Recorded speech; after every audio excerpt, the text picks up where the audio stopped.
بسم اللہ الرحمن الرحیم۔ محترم ناظرین السلام علیکم۔ آج کی ویڈیو میں ہم چمن کے ایک بادشاہ جس کا نام اسد ابو کرب تھا اس کا واقعہ بیان کریں گے۔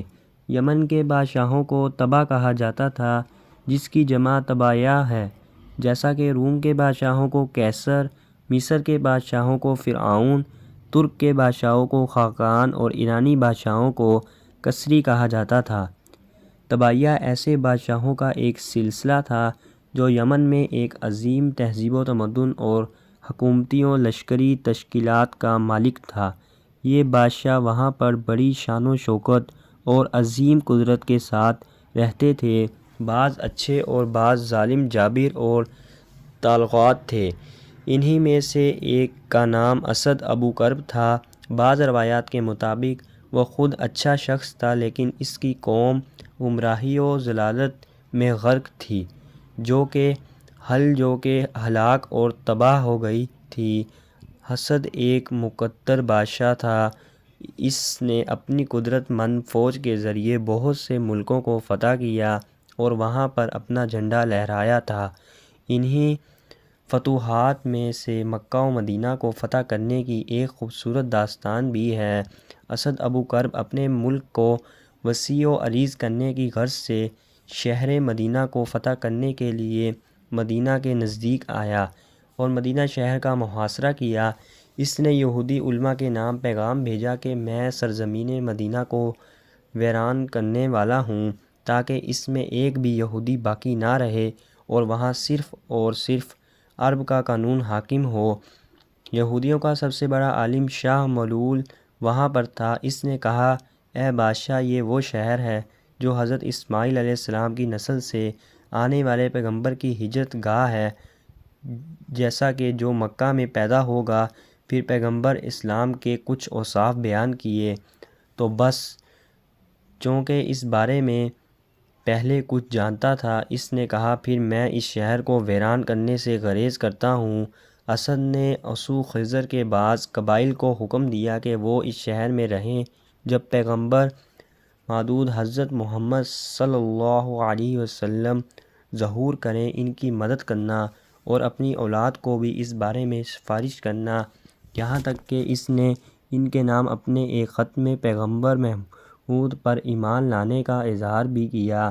روایات ہے کہ ان حضرت صلی اللہ علیہ وسلم نے فرمایا، توبہ کو برا بھلا مت کہنا، وہ مسلمان ہو چکا تھا۔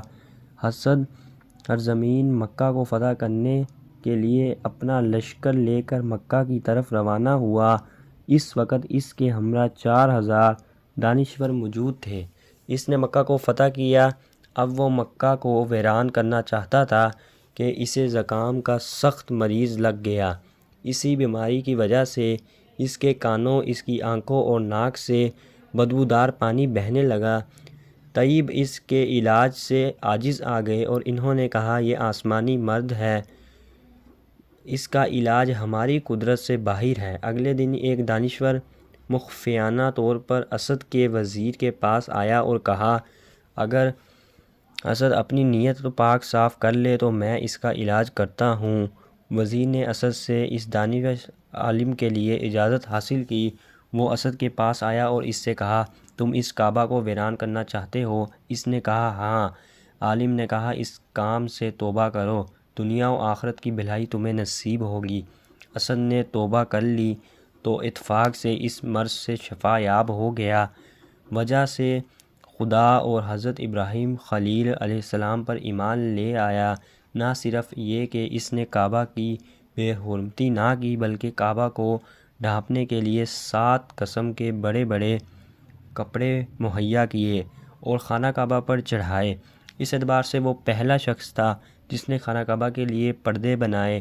خانہ کعبہ پر لشکر کشی اور پھر اس کے لیے پردے بنانے کا واقعہ پیغمبر صلی اللہ علیہ وسلم کی ولادت سے پہلے سن 5 میلاد کو پیش آیا تھا۔ بہرحال اسد ابو کرب خود اچھا شخص تھا اور اپنے مقصدات کا احترام کرتا تھا، لیکن اس کی قوم فتوحات اور کسب قدرت کے نشے میں ایک گمراہ اور ستم گر قوم بن چکی تھی۔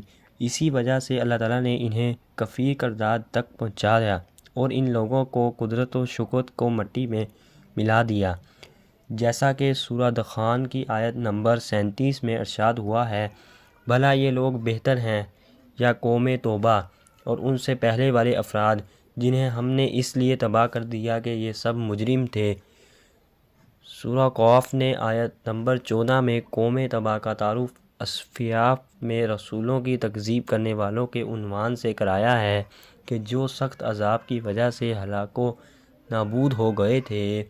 یہ تھی قوم تباہ کی عبرت انگیز داستان کہ جو ایک وقت میں صاحب اقتدار اور وسیع ملک پر قابض تھے، لیکن غرور و تکبر اور گناہوں کی وجہ سے عذاب الہی میں گرفتار ہوئے اور ان کی زندگی بکھر کر رہ گئی، ان کی قدرت و طاقت خاک میں مل گئی۔ اس واقعے کو بیان کرنے کے بعد اللہ تعالیٰ حضرت محمد مصطفیٰ صلی اللہ علیہ وسلم کے دور کے مشرکین مکہ کو ایک پیغام دیتا ہے۔ یہ مشرکین مکہ جو کہ ان سے بہت زیادہ کمزور ہیں، یہ خیال نہ کریں کہ وہ اسلام کے مقابلے میں اپنی قدرت کا مظاہرہ کرتے ہوئے اسلام کا مقابلہ کر سکیں گے۔ ان لوگوں کا بھی وہی حال ہوگا جو قوم طوبہ کا ہوا ہے۔